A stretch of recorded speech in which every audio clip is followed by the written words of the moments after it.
प्रिय विद्यार्थियों, सुप्रभातम। मैं डॉक्टर इंदिरा गुप्ता, सह आचार्य संस्कृत। विद्यार्थियों, संस्कृत साहित्य का इतिहास इस श्रृंखला के अंतर्गत आज हम संस्कृत गद्यकार आचार्य दंडी के संबंध में विचार करेंगे। गद्य साहित्य परंपरा में आचार्य दंडी का महत्वपूर्ण स्थान है और उनके संबंध में कविर दंडी कविर दंडी कविर दंडी न संशय है। यह उक्ति उनके प्रभावशाली व्यक्तित्व, पांडित्य एवं कवित्व की परिचायक है।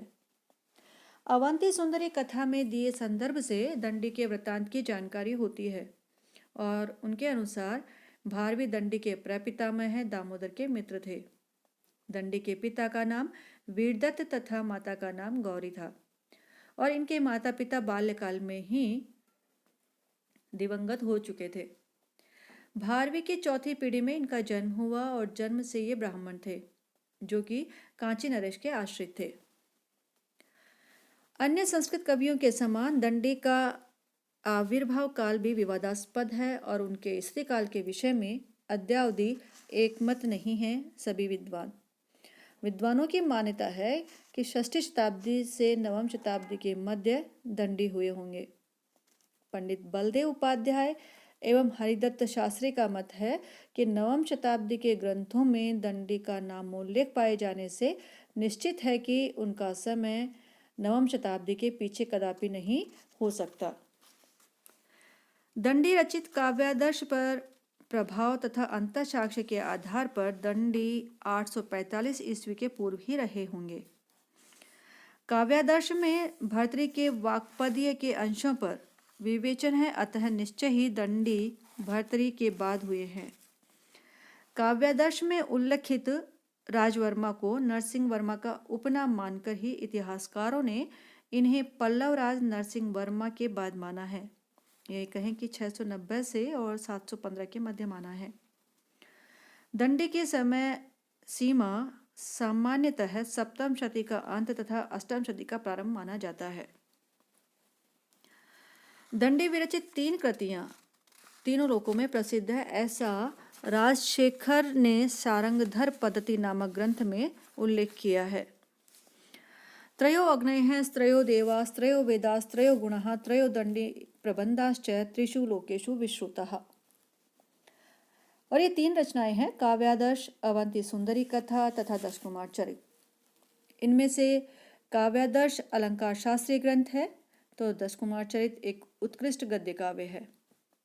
1924 ईस्वी में M.R. कवि महोदय द्वारा प्रकाशित अवंती सुंदरी कथा एक आख्यायिका है और प्रारंभ में तृतीय कृति को लेकर विद्वानों में मत ऐक्य नहीं था, परंतु अब अधिकांश विद्वानों ने इसी गद्य काव्य को दंडी की तृतीय कृति के रूप में स्वीकार कर लिया है। दंडी विरचित 10 कुमार चरित संस्कृत साहित्य की गौरवमयी गद्य काव्य त्रय में अपने आख्यानों की रोमांचकता तथा कौतूहलपूर्णता के कारण महत्वपूर्ण स्थान रखता है। इस काव्य में कवि ने 10 राजकुमारों के अपने अपने पर्यटन विचित्र अनुभवों तथा पराक्रमों का मनोरंजक वर्णन उनके मुख से सरल गद्य में निबद्ध किया है। 10 कुमार चरित का वर्तमान उपलब्ध स्वरूप 3 भागों में विभाजित है: पूर्व पीठिका, मूल 10 कुमार चरित तथा उत्तर पीठिका। इनमें से केवल मध्य भाग अर्थात 10 कुमार चरित को ही दंडी की वास्तविक रचना माना जाता है और यह 8 उच्छ्वासों में विभक्त है। पूर्व पीठिका एवं उत्तर पीठिका को पीछे से जोड़ा हुआ मानते हैं। इस गद्य ग्रंथ में पुष्पपुरी के राजा राजहंस के पुत्र और उनके मंत्रियों के पुत्रों की कथा है। तपस्या के द्वारा बल प्राप्त किए मालवेश्वर मानसार से पराजित होने पर राजहंस जंगल में चला जाता है और वहीं उसे तथा उसके मंत्रियों को पुत्र होते हैं। बड़े होने पर ये सभी देशाटन पर निकलते हैं तथा परिस्थितिवश सभी एक दूसरे से बिछुड़ जाते हैं तथा विचित्र एवं संकटपूर्ण जीवन व्यतीत करते हैं और फिर पुनः लौटने पर और मिलते हैं और मिलने पर अपनी अपनी कथा सुनाते हैं और उनके द्वारा सुनाई गई कथा ही 10 कुमार चरित है। दंडी के मूल 10 कुमार चरित में राजवाहन तथा उसके 7 साथियों की कहानी है। प्रथम उच्छ्वास में राजवाहन की कहानी है। उसके साथी उसके पास आते हैं तथा अपने अपने अनुभवों की कहानी कहते हैं। शेष 7 उच्छ्वासों में 7 कुमारों की कहानियां हैं।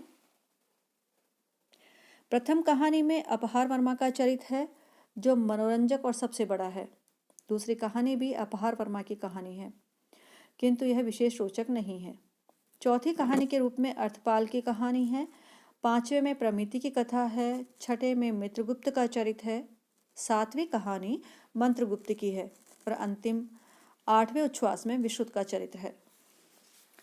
इस प्रकार 10 कुमारों के चरित्रों में भी मुख्य कथा में कई अवान्तर कथाएं गुथी हुई हैं।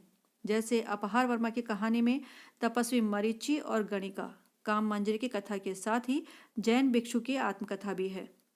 विद्वानों का मानना है कि 10 कुमार चरित्र का उद्देश्य भी पंचतंत्र की तरह सरस रोचक कथाओं के माध्यम से नीति शास्त्र की शिक्षा देना है। दंडी ही संस्कृत के एकमात्र ऐसे गद्यकार हैं जिन्होंने यथार्थवादी शैली का निर्वाह किया है। 10 कुमार चरित्र में तत्कालीन समाज का जीवंत चित्र दृष्टिगोचर होता है। इसमें छल कपट, धूर्तों का रोमांस, चोरी, ठगी, मारकाट सभी कुछ व्यंग एवं विभेदपूर्ण शैली में वर्णित है। दंडी ने मध्यम वर्ग के जीवन को ही यथार्थ के धरातल पर ईमानदारी व सच्चाई से उकेरा है।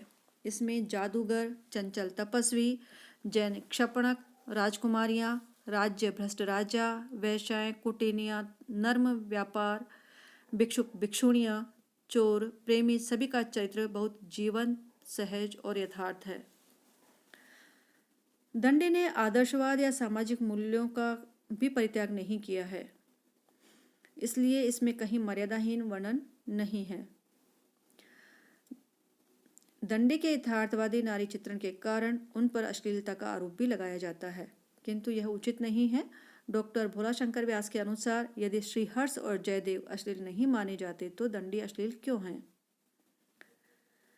इसमें तो दोषी बुराइयों का पर्दाफाश ही किया गया है। इसमें न केवल राजाओं और राजकुमारों को पाते हैं, अपितु ब्राह्मणों, भिक्षुओं के भी प्रसंग हैं, क्योंकि इनमें किसी एक वर्ग के पात्र नहीं हैं। लेखक ने कथन के अनुरूप ही व्यापक स्तर पर पात्रों का चयन किया है।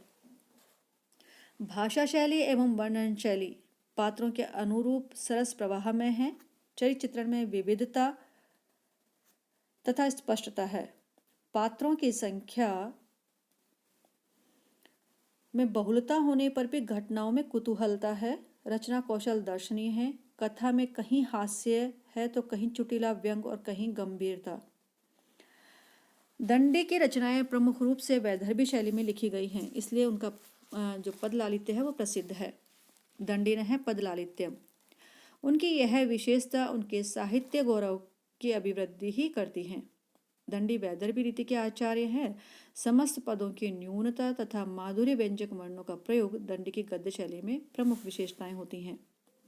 उनके पद लालित्य में अनुप्रास की योजना भी सहायक हुई है। उदाहरण के अनुसार हम कुछ पंक्तियां देखें तो निशास्वपि शमशानम अधिशये निज निलय निशीत निशेष जने नितांत निशीते निशीथे अयुग्म शरशयने शायिष्यति सखे सईशा सज्जना चरिता सरणि यदनीयसी कारणे अनीय अनादरः संदृश्यते आदि। 10 कुमार चरित्र गद्यकार दंडी की शैलीगत विशेषताओं को स्पष्ट प्रदर्शित करने वाला दर्पण है। राजा राजहंस की रानी का परिचय देखें तो तस्य सुमति नाम सुमति लीलावती कुश शेखर मणि रमणी बभूव।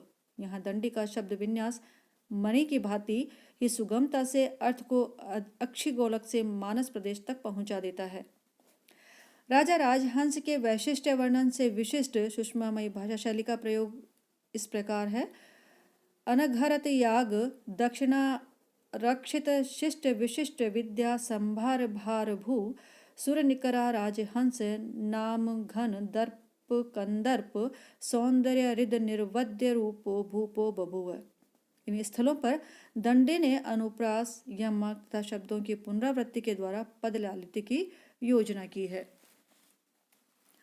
10 कुमार चरित्र की अन्य महत्वपूर्ण विशेषता है इसका चरित्र चित्रण। चरित्र चित्रण में ही हास्य और व्यंग का चुटिलापन है, मात्र सपाट बयानी नहीं है। जसकुमार चरित्र की सर्वाधिक महत्वपूर्ण विशेषता है इसकी संतुलित अभिव्यंजना शैली। दंडी में जिस संतुलित ढंग से विषय और अभिव्यंजना शैली का निर्वाह हुआ है अन्यत्र दुर्लभ है। भाषा पर दंडी का एकाधिकार है। दंडी सरल प्रवाहमय भाषा के सिद्धहस्त प्रयोक्ता हैं। दंडी के संवादों में गति है, सूक्ष्मता है एवं मार्मिकता है। दंडी वैदर्भी रीति के कवि होने के साथ साथ हर प्रकार के वर्णन में सिद्ध है।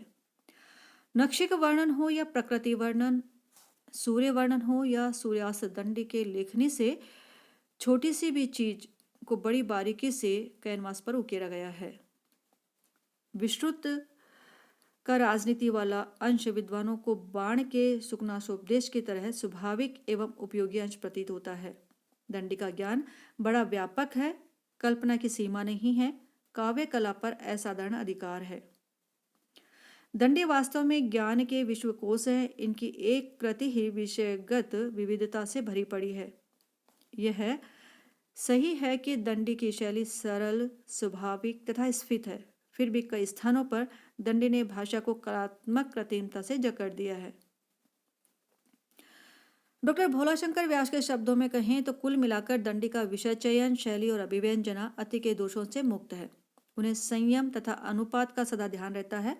दंडी ने सर्वप्रथम सामाजिक पक्ष को जिस ईमानदारी और सहज एवं सरलता से रखा है, निसंदेह है संस्कृत साहित्य में यह दंडी की महती देन है और यही उनकी महिमा एवं गरिमा का कारण भी है।